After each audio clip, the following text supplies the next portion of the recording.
तो मूवी की शुरुआत होती है कॉन्जरिंग शब्द से। तो ये शब्द आपने काफी सुना होगा, लेकिन ये आखिर होता क्या है? तो किसी भी डीमन, स्पिरिट, डेविल या फिर पैरानॉर्मल एंटिटी को इन्वोक करने, जुगाने की प्रक्रिया को जो कि रिचुअल इस्तेमाल होता है या फिर अनह्यूमन वे से करा जाता है, उसको कॉन्जरिंग कहते हैं। और कहानी की शुरुआत होती है मॉली को दिखाते हुए, जो कि अपने घर पर सोई हुई थी और अचानक से उसकी नींद खुल जाती है। वो देखती है कि रूम का दरवाजा खुला हुआ था, तो वो परेशान होकर बाहर आती है और अब उसे उसकी दोस्त सैरा मिलती है, जो कि काफी डरी हुई थी, परेशान और थकी हुई थी। वो रोते हुए खुद को गन से शूट कर लेती है, जिसके साथ ही अचानक से मॉली की नींद खुलती है, क्योंकि असल में वो ये सब नाइटमेयर देख रही थी और शायद से ऐसा कोई हादसा पहले हो चुका था, जिसके चलते उसे उसके नाइटमेयर्स रोज परेशान करा करते थे। अब वो उठकर तैयार होकर सैरा के घर पर जाती है, जहाँ पर उसे सैरा की बनाई हुई कुछ क्रीपी सी ड्राइंग मिलती है, जिसके अंदर एक सेंटेंस लिखा हुआ था कि मिस्टर मैगपाई से सावधान रहो। और दूसरी बात ये भी लिखी हुई थी कि मिस्टर मैगपाई सब कुछ देख रहा है। खैर मॉली सैरा का सामान देखती है, जिसमें कुछ टेप्स भी रखी हुई थी, और तब यहाँ पर सैम भी घर आ जाती है, जो कि असल में मॉली और सैरा की कॉमन फ्रेंड है। बेसिकली ये तीनों ही दोस्त हैं और फिलहाल हम ये देख पा रहे हैं कि सैरा इनके साथ नहीं है, तो शायद से उसके साथ कुछ तो गलत हुआ है। और जैसा कि मॉली की नाइटमेयर्स थे, उसके हिसाब से हमें यही लगता है कि सैरा अब जिंदा नहीं है। खैर मॉली को यहाँ पर कुछ टेप्स मिल गई थी, जिनके अलग अलग नाम थे। अब वो एक टेप को प्ले करती है और ये दोनों उस टेप को देखने लगती है। तो पहली टेप का नाम होता है वीजा बोर्ड डेथ पार्ट 2। अब इस वाली कहानी के अंदर हम सैम को ही देख पाते हैं, लेकिन ये सैम मॉली की फ्रेंड नहीं है, बल्कि ये कोई दूसरी है। मतलब दिखने में बेशक सेम है, नाम भी सेम है, लेकिन कैरेक्टर बिल्कुल अलग है कहानी के हिसाब से। तो यहाँ पर हमें सैम के ही हस्बैंड जेसन को दिखाया जाता है, जिसे अपने पुराने सामान के अंदर ये सारी टेप्स और कैमरा मिला था और वो मस्ती में आकर सब कुछ रिकॉर्ड करने लगता है। सैम घर आती है और आज वो दोनों जेसन के स्कूल फ्रेंड्स जेनिफर और उसके मंगेतर गैरी के घर गए थे, और ये दोनों ही पास में रहा करते थे, जिस वजह से ये पैदल पैदल वहाँ चले गए। अब खैर वहाँ पर थोड़ा बहुत गेट टुगेदर होता है, हंसी मजाक होता है, और फिर जेसन जो होता है वो वीजा बोर्ड डेथ पार्ट 2 बनाने का ही सजेशन करता है, और यही वो टेप थी जिसको मॉली और सैम फिलहाल देख रही होती है। खैर अब कहानी के अंदर जो सैम थी वो इस बात से थोड़ी परेशान हो जाती है, क्योंकि जब वो हाई स्कूल के अंदर थी तो वो अपनी फ्रेंड के साथ ड्राइव पर गई थी, जहाँ पर दोनों में एक्सीडेंट हुआ था और उसकी फ्रेंड की मौत हो गई थी। अब वो गिल्ड में रहने लगी और तब उसने वीजा बोर्ड के जरिए अपनी फ्रेंड की स्पिरिट को समन किया, लेकिन चीजें यहाँ पर उलट पुलट हो गई थी, जिसकी वजह से उसका एक्सपीरियंस काफी खराब हो गया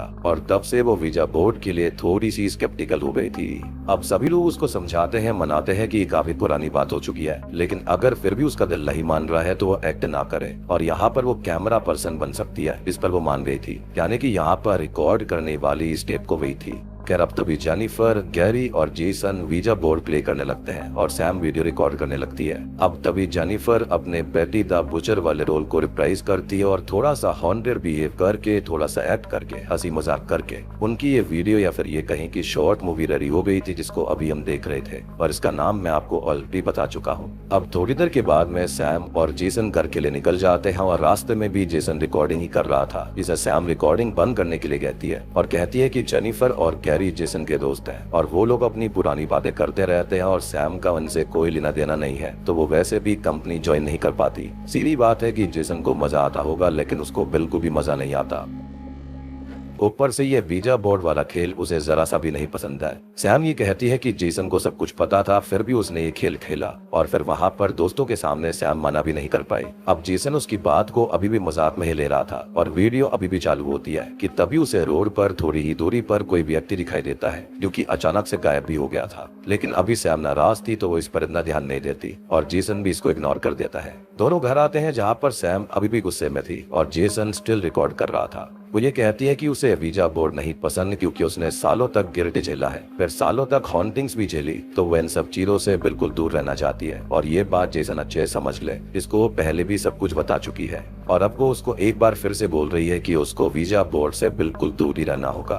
फिर अचानक से यहाँ की लाइट चली गई थी, तो जेसन फ्यूज ठीक करने जाता है, लेकिन शॉकिंगली फ्यूज बिल्कुल ठीक था और पड़ोसियों की भी लाइट्स आ रही थी, मतलब कि कोई पावर कट भी नहीं हुआ था, ना ही कोई फॉल्ट था। अब वो रूम के अंदर आता है तो उसे ब्लैंकेट के नीचे कोई दिखाई देता है, लेकिन ब्लैंकेट हटाने पर वहाँ कोई नहीं था, जिससे कि वो काफी परेशान हो जाता है, क्योंकि उसने ऐसा कभी कुछ देखा नहीं था। अब तभी वो सैम को बुलाने लगता है, उसे चेक करने लगता है, उसे ढूंढता है, लेकिन वो उसे कहीं पर भी नहीं मिलती और यहाँ के दरवाजे अपने आप लॉक हो गए थे। वो काफी परेशान सा हो जाता है कि तभी उसे एक भूत दिखाई देती है, जिससे डर कर वो बाहर जाता है, लेकिन बाहर भी वही भूत उसको मिलती है और इस भूत का चेहरा आप याद रखिएगा, शायद से आगे काम आ जाए। इसी बीच हम रिकॉर्डिंग के अंदर एक ग्लिच देख पाते हैं और कुछ अलग रैंडम फुटेज प्ले हो जाती है, जिसके अंदर हम सैरा को क्लियरली देख पा रहे थे और यहाँ पर हमको क्लियरली नजर आता है कि ये टेप जो है इनके अंदर कुछ ना कुछ गड़बड़ जरूर थी।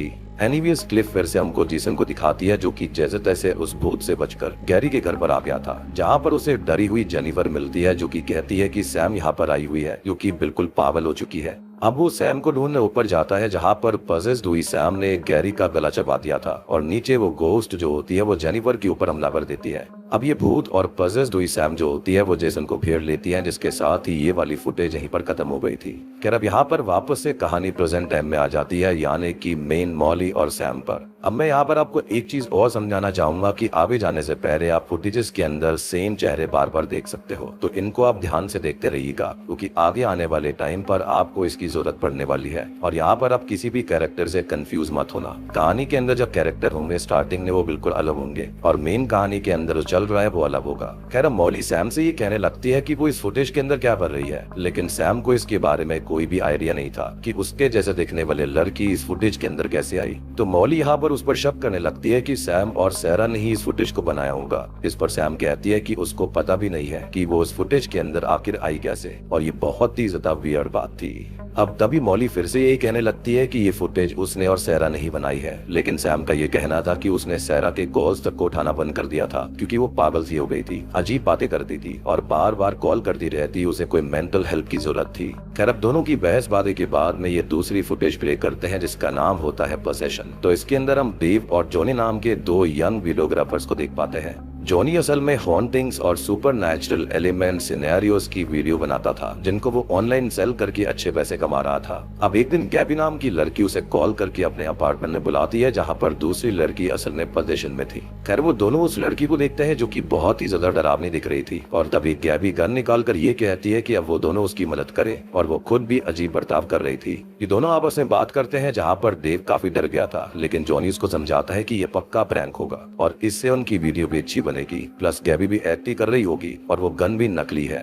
अब ये दोनों ही वीडियो बनाना शुरू करते हैं और पजेस्ड हुई लड़की के रूम में जाते हैं, लेकिन वो पजेस्ड हुई लड़की वहां से गायब थी। अब देव दूसरे रूम में जाता है, जहां पर वो लड़की सीलिंग तोड़कर नीचे आती है और उस पर हमला कर देती है। मेनवेल जॉनी यहाँ पर गैबी के साथ था, जो कि उसे गन पॉइंट पर रखी हुई थी, और उन्हें अब वो लड़की और देव दोनों ही नहीं मिल रहे होते। जॉनी थोड़ा सा परेशान था, जिसको डेव का कैमरा जमीन पर पड़ा हुआ नजर आता है और वो लड़की बाहर घूमती हुई दिखाई देती है। खैर अब तक जॉनी भी डर चुका था और वो वॉशरूम जाता है, जहाँ पर उसे वो लड़की हॉन्ट करती है और फिर अचानक गायब हो जाती है। अब वो बाहर आता है तो गैबी उसे शूट करने लगती है, जिससे बचकर वो भागता है और उसे डेव एक रूम के अंदर बंधा हुआ मिलता है, जो कि पजेस्ड हो चुका था। और अब गैबी जॉनी को शूट कर देती है, जिसके साथ ये फुटेज खत्म हो गई थी, यानी कि वो गन नकली नहीं थी और जॉनी ने जो कुछ सोचा था उसका बिल्कुल अपोजिट हो गया। खैर मॉली सैम से कहती है कि वो ये सब रिकॉर्ड क्यों कर रही थी। इस पर सैम कहती है कि उसका इन सब से कोई भी लेना देना नहीं है। बेसिकली हर एक फुटेज के अंदर इनसे मिलता जुलता कैरेक्टर था, जिसके चलते मॉली को उस पर शक हो रहा था। अब तभी यहाँ पर एक बहुत ही वियर्ड सी चीज होती है कि यहाँ पर वो पजेस्ड हुई लड़की मॉली थी, लेकिन मॉली तो ये कहती है कि वो पोजीशन वाली लड़की उसे सैम की तरह लग रही थी, यानी कि यहाँ पर ये टेप्स है ना, वो उनकी माइंड के साथ खेल रही होती है। सो डेफिनेटली ये बिल्कुल श्रापित टेप्स है, ये कोई नॉर्मल टेप्स नहीं थी। बेसिकली ये टेप जो होती है वो लोगों को भ्रमित कर रही थी। अब तभी सैम फ्रस्ट्रेशन में और टेप्स निकालती है और ये कहती है कि वो जानना चाहती है कि ये सब आखिर है क्या, और वो इसकी जड़ तक जाकर रहेगी। जिस पर मॉली ये कहती है कि उन्हें अब यहाँ से निकल जाना चाहिए, लेकिन सैम अगली टेप को प्ले कर देती है, जिसका नाम था ग्रीफ। तो तीसरे फुटेज की शुरुआत होती है अमेंडा नाम की लड़की को दिखाते हुए, जो कि एक साइकियाट्रिक डॉक्टर थी, जिसको उसका फेलो डॉक्टर एक केस देता है, लेकिन अमेंडा ये केस लेना नहीं चाहती थी, क्योंकि एक केस की वजह से उसके बेटे की मौत हुई, जिसके बाद उसका उसके हस्बैंड से भी डिवोर्स हो गया था, और तब से उसने ऐसे पैरानॉर्मल केसेस को लेना ही छोड़ दिया। शुरुआत में उसने ऐसा सोचा था कि हाँ ये शायद से साइकियाट्रिक केस हो सकता है, लेकिन फिर वो पैरानॉर्मल निकला और तब से ही उसने ऐसे केसेस को लेना छोड़ दिया था।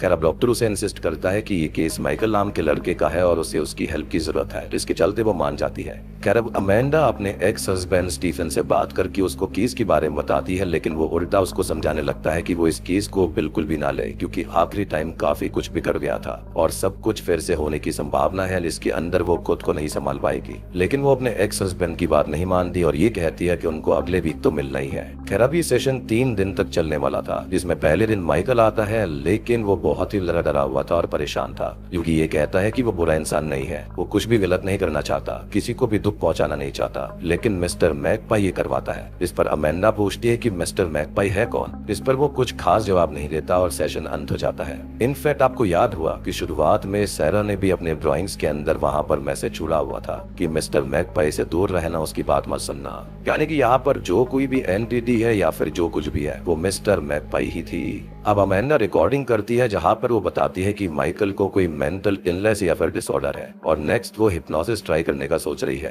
खैर अगले दिन वो आता है तो वो उससे मिस्टर मैकपाई के बारे में पूछती है और अब तभी रूम की लाइट्स और कैमरा ग्लिच हो रहे थे, जिसके साथ माइकल के हाव भाव भी बदल जाते हैं, क्योंकि अब मिस्टर मैकपाई उसके अंदर से अमेंडा से बात कर रहा था। वो कहता है कि उसे सोच लेना पसंद है और अभी उसे यहाँ पर कोई और भी दिख रहा है जिसका आज बर्थडे है। अमेंडा पूछती है कि किसका बर्थडे है, तो सडनली माइकल अमेंडा के ही बेटे की आवाज में बात करता है, जिससे वो काफी परेशान हो गई थी। अब दूसरे सेशन एंड होने पर वो स्टीफन को कॉल करती है और उसे हेल्प के लिए बुलाती है, लेकिन स्टीफन कहता है कि ये सब अमेंडा के दिमाग की उपज है, जिस पर वो ध्यान न दे, और वो फोन काट देता है। अब अगले दिन माइकल तीसरे सेशन के लिए आता है तो अमेंडा अपने बेटे से बात करने का बोलती है, लेकिन माइकल कहता है कि वो उसके बेटे को जानता तक नहीं है और वो क्या बोल रही है उसको समझ में नहीं आ रहा। अब तभी अमेंडा जो होती है वो माइकल को प्रेशराइज करने लगती है, लेकिन वो बस यही कहता रहता है कि उसे नहीं पता वो क्या कह रही है। खैर वो बार बार माइकल को फोर्स करने लगती है और फाइनली अब उसका बेटा बोल पड़ता है, जो कि ये कहता है कि बैटमैन उसकी आंखें निकाल रहा है और अब तक मिस्टर मैकपाई टुक ओवर करके उसे मॉक करता है, तो अब वो माइकल पर हमला करके उसकी आंखें फोड़कर उसको खत्म कर देती है। खैर अगले सीन में वो अपने बेटे की फोटो को लेकर गाना गा रही थी कि तभी उसे एक कॉल आता है और वो वहाँ से निकल जाती है और ये टेप भी यहीं पर खत्म हो गई थी। यानी कि हमको इतना समझ आ चुका है कि जितनी भी टेप्स हैं उसके अंदर जो मेन एंटिटी है उसका नाम मिस्टर मैकपाई है। खैर अब प्रेजेंट टाइम के अंदर मॉली कहती है कि मिस्टर मैकपाई का नाम उसने सैरा के सामान पर भी देखा था और तभी टीवी की ब्लैक स्क्रीन से मिस्टर मैकपाई की आवाज आती है, जो कि कहता है कि वो डार्कनेस में रिबॉर्न होगी। उनको टीवी पर एक हायर बीइंग की झलक भी दिखाई देती है और अब एक नई फुटेज प्ले होने लगी थी। तो तभी हम जान पाते हैं SRO के बारे में, यानी कि सेक्रेड रिडेम्पशन ऑर्डर, जो कि एक ऑर्गेनाइजेशन है जो कि गॉड को मानती है, बट आई बिलीव कि ये गॉड नहीं है बल्कि उनके लिए गॉड है। बेसिकली ये कोई डीमन है या फिर कोई डार्क एंटिटी है जिसको ये लोग मानते हैं। अब इन लोगों का ये मानना है कि जो लोग बुरे हैं, बुरा करते हैं, उनके अंदर से ये डीमन को दूर करवाते हैं, यानी कि ये लोग डीमन को भगा रहे थे, जबकि फुटेज को देखने से ऐसा बिल्कुल भी नहीं लगता, बल्कि यहाँ पर सब कुछ अपोजिट ही लग रहा था। खैर तभी इस ग्रुप की लीडर को दिखाया जाता है जिसका नाम है शैरन, और SRO के बहुत से फॉलोअर्स हैं जो कि अब ठीक हो चुके हैं। वो अपनी वीडियोस को ऑनलाइन अपलोड करते हैं और ऐसे ही इन वीडियोस को देखकर कई सारे लोग उनके पास में आते हैं। और ऐसे ही इनमें से है कीरा, जो कि एक ऑनलाइन पॉडकास्ट और वीडियो चैनल चलाती है अपने पार्टनर रॉब के साथ में। अब वो SRO के बारे में बहुत सारी रिसर्च कर चुकी है और इसी बीच एनी नाम की एक लड़की से मिलती है जिसका भाई SRO के कैंप में चला गया था। अब एनी को अपने भाई से मिलना है और कीरा को इसके बारे में सच जानना है, तो वो एनी को उसके साथ SRO चलने के लिए बोलती है, जहाँ से असल में कीरा को इनवाइट तक आ चुका था। खैर अगले दिन वो दोनों रॉब के साथ वहाँ पर जाती है, लेकिन रास्ते में SRO के 2 गार्ड्स विद गन्स उनको अपनी कार से आगे ले जाने लगते हैं। सबसे बड़ी बात कि इनके पास अब उनके फोन नहीं होंगे और ये लोग कुछ रिकॉर्ड भी नहीं कर पाएंगे। सबसे बड़ी बात कि उनकी आंखें तक बंद रहेंगी। अब रॉब और एनी को यहाँ से आगे जाना रिस्की लग रहा था, लेकिन कीरा जिद करने लगती है कि वो सच को जानना चाहती है और वो इतने करीब आकर इसको छोड़ नहीं सकती। खैर अब वो लोग इन गार्ड्स के साथ आगे जाते हैं और वहाँ पर उनको और गार्ड्स मिलते हैं जिनके पास और भी ज्यादा गन्स थी। एक प्रोटेक्टर उनको वेलकम करता है और अब वो शैरन के सामने आते हैं। शैरन यहाँ स्पीच देती है कि लोग उसके ग्रुप को, इस रिलीजन को गलत बोल रहे हैं और वो बस गॉड का ही काम कर रही है। गॉड के शब्द सबको बता रही है और वो तो खाली लोगों के अंदर ईविल को बाहर निकालती है जिसने कि उनसे पाप कराए हैं और उनको वो दूर भेज रही है। वो जेसन नाम की एक लड़की को बुलाती है जो कि एनी का ही भाई है और वो यहाँ पर काफी खुश था। खैर उसकी बॉडी पर एक सिंबल बना हुआ था और अब शैरन के इशारे पर एनी खड़ी होकर वहाँ पर आती है और तभी जेसन को शूट कर देती है। मीन्स वो पहले से शैरन के साथ मिली हुई थी और वो बस कीरा को यहाँ तक लाना चाहती थी, इसके अंदर वो कामयाब भी हुई। अब रॉब और कीरा को बेहोश कर दिया गया था और जब उनको होश आता है तो वो खुद को एक केव के अंदर पाते हैं, खाने की गुफा के अंदर। यहाँ पर उनको एक रिकॉर्डर मिलता है जिसके अंदर एनी ये कह रही होती है कि अब वो दोनों देख पाएंगे कि SRO में सब कैसे रिबॉर्न होते हैं। अब यहाँ उन दोनों को एक पॉजिटिव व्यक्ति मिलता है जो कि उन पर हमला करने आता है और दोनों को खत्म कर देता है, जिसके साथ ही यहीं पर ये टेप भी खत्म हो गई थी। और तभी सबसे शॉकिंग चीज ये होती है कि जैसा कि टेप के अंदर SRO के फॉलोअर जो थे वो इन दोनों को ही देख रहे थे और मॉली और सैम को बाहर से SRO के फॉलोअर्स के स्लोगन चिल्लाते हुए आवाज आती है। टीवी भी अचानक से बंद हो गया था, यानी कि मिस्टर मैगपाई आ चुका है, यानी कि वो डीमन जिसको ये लोग पूछते थे। यहाँ पर ये कोई गॉड नहीं है बल्कि कल्ट के लिए गॉड है, बाकी रियल में यहाँ पर ये डीमन था। और अब जैसे ही टीवी बंद होता है तो मिस्टर मैगपाई यानी कि डीमन जो होता है वो मॉली और सैम को भी टीवी के अंदर ही खींच लेता है। अब टीवी ऑन होता है और हम उसके अंदर डरी हुई मॉली और सैम को सैरा के साथ देख पाते हैं। और आप यहाँ पर अब चेहरे याद रखना, यानी कि आपको टाइम आ चुका है आप इन सबको पहचानो। तो आप यहाँ पर मिस्टर मैगपाई की बात याद करो कि वो रीबॉर्न होने वाले हैं और ये रीबॉर्न होते हैं इन्हीं टेप्स के अंदर, यानी कि इनको याद नहीं रहता लेकिन ये सेम कहानी के अंदर कैरेक्टर सेम प्ले करते रहते हैं। तो याद करने वाली बात यह है कि पहली स्टोरी के अंदर थी मॉली और सैम और सैरा, दूसरी के अंदर थी मॉली और सैम, तीसरी में सैम और चौथी के अंदर मॉली और सैरा, और जो आखिरी वाली टेप बनी है जो कि अभी तक हम देखते आ रहे थे जो कि कुछ और नहीं बल्कि वो है कॉन्जरिंग टेप्स, जो कि इस मूवी का भी नाम है, जिसके अंदर मॉली, सैरा और सैम तीनों ही थे, यानी कि इनकी सोल को बच्चे से कंज्यूम कर लिया गया है। और सैरा के साथ शुरुआत में जो हुआ था, जो कि बहकी बहकी बातें करती थी और उसने अजीब सा बर्ताव करना शुरू कर दिया था, तो वो कुछ और नहीं बल्कि रियल हॉन्टिंग मिस्टर मैगपाई की उसी के पास हुई थी।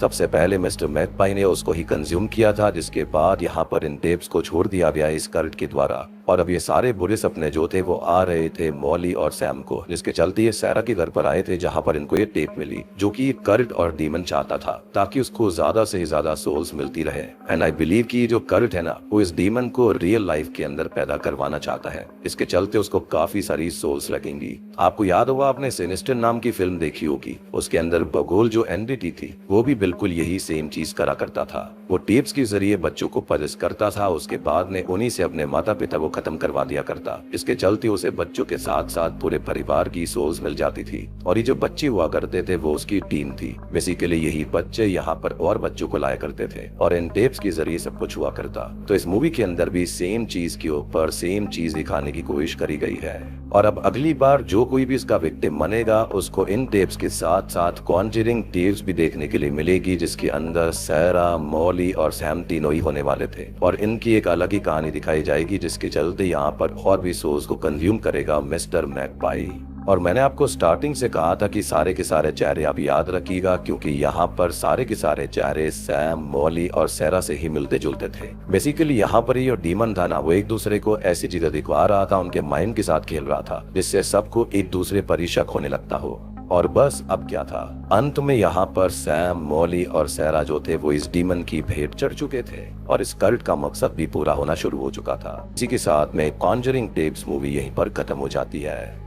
तो दोस्तों ये थी कॉन्जरिंग टेप्स फिल्म की कहानी। उम्मीद करता हूँ कि अब आपको ये कहानी समझ में आई होगी। बेसिकली ये सब करने वाला SRO कल्ट था, जो कि मिस्टर मैगपाई नाम के डीमन को या फिर रियल नाम जो कुछ भी हो उसको यहाँ पर बुलाना चाहता है धरती पर, और रिबॉर्न करने के लिए उसको कई सारे सोल्स की जरूरत थी और इसी के चलते काम आती है ये शार्पिड टेप्स, जिसके अंदर ये मिस्टर मैगपाई फंसा हुआ है, या फिर ये कह सकता है कि उसी के जरिए वो इस दुनिया में आ सकता है। और उसके चलते उसने कई सारी सोल्स को ऑलरेडी कंज्यूम कर लिया था और जितनी भी कहानी अब तक हमने देखी थी उनके साथ यही हो रहा था। अब देखो आपके मन में ये भी सवाल आ रहा होगा कि यहाँ सेम कैरेक्टर हर एक स्टोरी के अंदर थे कैसे। तो देखो या तो ये हो सकता है कि सैम, मॉली और सैरा जो थी वो स्टार्टिंग में बहुत पहले ही मर चुकी हैं और हम खाली उनको रीबॉर्न होता देख रहे हैं, जैसा कि मिस्टर मैगपाई ने बताया था। और हर एक कहानी के अंदर उनको याद नहीं रहता था कि आखिर वो है कौन। हो सकता है कि मिस्टर मैगपाई उनकी मेमोरीज को इरेज करके उनका इस्तेमाल कर रहा था और लोगों को फंसाने के लिए। तो उम्मीद करता हूँ कि अब आपको एक कहानी अच्छे समझ में आ गई होगी। समझ में आ गई तो वीडियो को लाइक कर दीजिए, चैनल के ऊपर नए हो तो सब्सक्राइब कर लेना।